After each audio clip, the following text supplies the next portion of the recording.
Previous paper BPSC teacher का जितने भी आपका एग्ज़ाम हुआ है या बीपीएससी में हुआ है या फिर आपका बीपीएससी टीचर का एग्ज़ाम जितने भी हुआ है वह साइंस का आपका क्वेश्चन नंबर यहाँ पे 41 है। 1 से लेकर के आपको 40 तक प्लेयर लिस्ट में मिल जाएगा साइंस का वीडियो। तो सबसे पहला जो क्वेश्चन है कि गति को सर्वप्रथम किसने परिभाषित किया। ए ऑप्शन है गैलीलियो ने, बी ऑप्शन है न्यूटन ने, और सी ऑप्शन है केपलर ने, और डी ऑप्शन है टॉलमी में, और ई ऑप्शन उपयुक्त में से कोई नहीं, उपयुक्त में से एक से अधिक। तो हमारा ए ऑप्शन सही होता है, गैलीलियो के द्वारा गति को सर्वप्रथम परिभाषित किया गया था।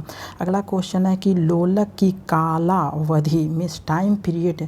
ए ऑप्शन है आपका कि द्रव्यमान के ऊपर निर्भर करती है, बी ऑप्शन है लंबाई के ऊपर निर्भर करती है, सी ऑप्शन है समय के ऊपर निर्भर करती है, डी ऑप्शन है तापक्रम के ऊपर निर्भर करती है। तो यह आपका बी ऑप्शन सही होता है, लंबाई के ऊपर निर्भर करती है लोलक की काला अवधि मीन्स टाइम पीरियड। अगला क्वेश्चन है कि बल गुणनफल होता है, बल है वह गुणनफल होता है। ए ऑप्शन है द्रव्यमान और वेग का, बी ऑप्शन है द्रव्यमान और त्वरण का, सी ऑप्शन है भार और वेग का, और डी ऑप्शन है भार और त्वरण का।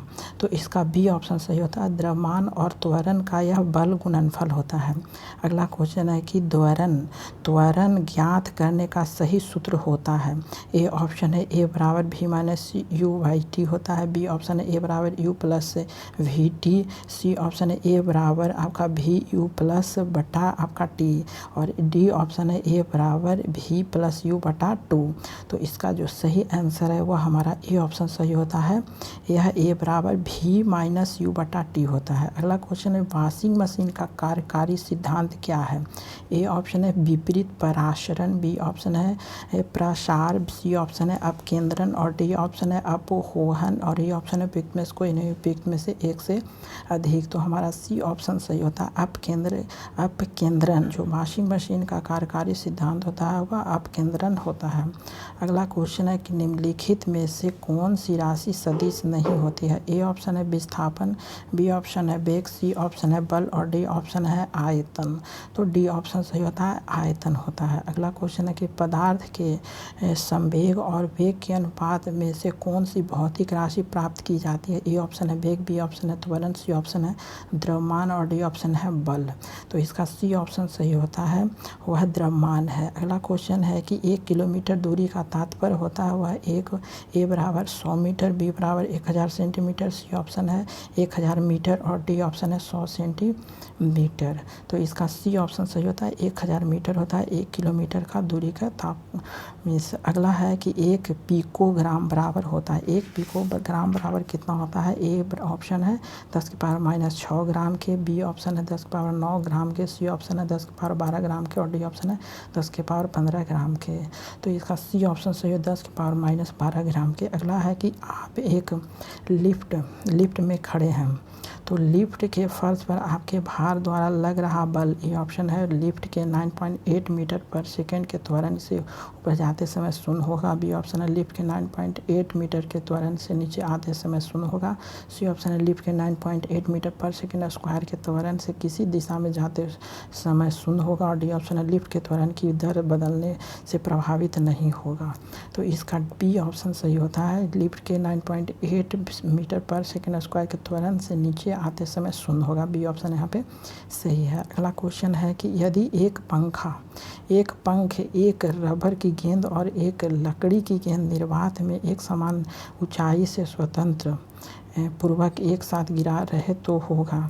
ए ऑप्शन आपका है पंख है जो सबसे पहले ज़मीन पर पहुंच जाएगा, बी ऑप्शन रबर की गेंद सबसे पहले ज़मीन पर पहुंच जाएगी, सी ऑप्शन है लकड़ी की गेंद सबसे पहले ज़मीन पर पहुंच जाएगी, डी ऑप्शन है तीनों एक साथ ज़मीन पर पहुंचेगी, और ये ऑप्शन है उपयुक्त में से कोई नहीं, उपयुक्त में से एक से अधिक। तो डी ऑप्शन तीनों एक साथ ज़मीन पर पहुँचेगी। और यह आपका बीपीएससी जो टीचर का एग्ज़ाम हुआ था इसी तरह से का एक क्वेश्चन पूछा गया था। अगला है कि प्रकाश की गति किसके बीच के जाते हुए शून्य होगी। ए ऑप्शन है कांच, बी ऑप्शन है निवास, सी ऑप्शन है जल, और डी ऑप्शन है वायु। तो इसका हमारा ए ऑप्शन सही होता है, कांच होता है, वह प्रकाश की गति के बीच जाते हुए न्यूनतम होगी वह कांच है। अगला है कि प्रकाश का वर्ण विक्षेपण संभव है। ए ऑप्शन है प्रिज्म द्वारा, बी ऑप्शन है उत्तल लेंस द्वारा, सी ऑप्शन है अवतल लेंस द्वारा, डी ऑप्शन है साधारण दर्पण द्वारा, ई ऑप्शन है पिक में से कोई नहीं, पिक में से एक से अधिक।